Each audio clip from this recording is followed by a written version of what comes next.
ಈಗ ಇತ್ತೀಚಿನ ದಿನಗಳಲ್ಲಿ ಸಮಾಜದಲ್ಲಿ ವಡಿ ಬಡಿ ಈ ಲೆವೆಲ್ಗೆ ಆಗ್ಬಿಡ್ತಿದೆ ಜೀವನ. ನೀವು ಪಾಪ್ಕಾರ್ನ್ ಮಾಡ್ತಿದ್ದೀರಿ, ಎಲ್ಲ ಅನಿಸ್ತಿದೆ ನಿಮಗೆ? ಪಾಪ್ಕಾರ್ನ್ ಹುಡುಗನಿಗೂ ಸಮಾಜ ಗುರುತಿಸ್ತಿದೆ, ಏನೋ ಒಂದು ಆಕ್ಟಿವ್ ಅವ್ರ ಜೊತೆಲಿ ಒಂದು ಕಲೆ ಇದೆ, ಅದನ್ನು ಗುರುತಿಸ್ತದೆ ಅನಿಸ್ತಿದೆಯಾ? ಸರ್ ಇಲ್ಲ ಸರ್, ನಿನ್ನೆ ತಾನೇ ಹೋಗಿದ್ದೆ ಬನ್ನಿ ಮಂಟಪ ಹತ್ರ ಏರ್ಸೋ ಹತ್ರ, ಅಲ್ಲೇ ವ್ಯಾಪಾರ ಮಾಡಿದೆ, ಅಲ್ಲೂ ಸೆಲ್ಫಿಗಳೆಲ್ಲ ತಗೊಂಡ್ರು ಸರ್. ಆ ಥರ ನೋಡ್ಬೇಕು, ಅವರು ತಗೊಳ್ತಾರೆ, ತಗೊಳ್ಳಿ ಯಾಕೆ ನಾನೇ ಕುತ್ಕೊಂಡು ಪಾಪ್ಕಾರ್ನ್ ಹಿಡ್ಕೆ ವ್ಯಾಪಾರ ಮಾಡ್ತೀನಿ, ಅಲ್ಲೇ ತಗೊಂಡೆ ಸೆಲ್ಫಿಗಳೆಲ್ಲ ತಗೋತಾರೆ ಪೊಲೀಸರುಗಳು. ಅವರು ಸಹಾಯ ಮಾಡೋರು ಸರ್, ಅವರು ಬಿಟ್ಟವ್ರು ವ್ಯಾಪಾರ ಮಾಡೋಕ್ಕೆ, ಅವ್ರಿಗೂ ಒಂದು ಧನ್ಯವಾದ ಅಂತ ಹೇಳಲೇಬೇಕು ಸರ್. ನಾವು ನಿರೀಕ್ಷೆ ಮಾಡಿದ್ದೀನಿ ಜೊತೆ ಈ ಥರ ಬರ್ತೀನಿ, ನನಗೆ ಸೆಲ್ಫಿ ಎಲ್ಲ ತಗೋತಾರೆ ಫ್ಯಾನ್ಸ್ ಬಂದು ಅಂತ. ಗೊತ್ತಿಲ್ಲ ಸರ್, ಆದರೆ ಇವತ್ತೊಂದು ದಿನ ಸರ್, ಬಡವ್ರ ಮಕ್ಕಳಲ್ವಾ, ಬೆಳೆಸ್ತಾರೆ ಸರ್. ಈಗ ಸನ್ಮಾನ ಮಾಡ್ತಿದ್ದಾರೆ ಎಲ್ಲ ಕಡೆ, ನಿಮಗೆ ಕರೆದು ಅವ್ರು ವಾಲಂಟ್ರಿಯಾಗಿ ಏನೋ ಅನ್ಸುತ್ತಾ? ನಾವೇನೊಂದು ಇನ್ನೂ ಬೇರೆ ತೀರಿ ಬದಲಾಗಬೇಕು, ಜೀವನ ಬದಲಾಯಿಸ್ಬೇಕು ಅಂತ ಅನಿಸ್ತಿದೆ ನಿಮಗೆ? ಸರ್ ನಮ್ಗೆ ಏನೇ ಬೆಳೆದ್ರು ಸರ್, ನಮ್ಮ ಮಾಮೂಲಿ ಇರಂಗೆ ಇರಬೇಕಲ್ವಾ ಸರ್. ಬೆಳೆದು ಅಂತ ದುರಂಕಾರ ತೋರ್ಸೋಕ್ಕಾಗುತ್ತಾ? ಯಾರ ಮೇಲೆ ಏನು ತೋರಿಸಬಾರ್ದು, ನಾವು ಇರಂಗೆ ಇರಬೇಕು.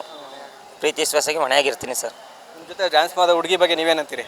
ಸರ್ ಅವರು ನಮ್ಮ ಅಕ್ಕನ ಥರನೇ ನಾವು ಕೇರ್ ಮಾಡಿದ್ದೇವೆ ಸರ್. ಆ ಥರ ನಾವು ಯಾವತ್ತೂ ಕೆಟ್ಟ ರೀತಿಯಲ್ಲಿ ನೋಡೋಕೆ ಹೋಗಲ್ಲ. ಹೌದು ಸರ್, ನಾವು ಆ ಥರ ನೋಡೋಂಗಿರ ಸರ್, ನಾವು ಈ ಮಟ್ಟಕ್ಕೆ ಬೆಳೀತಿದ್ವಾ?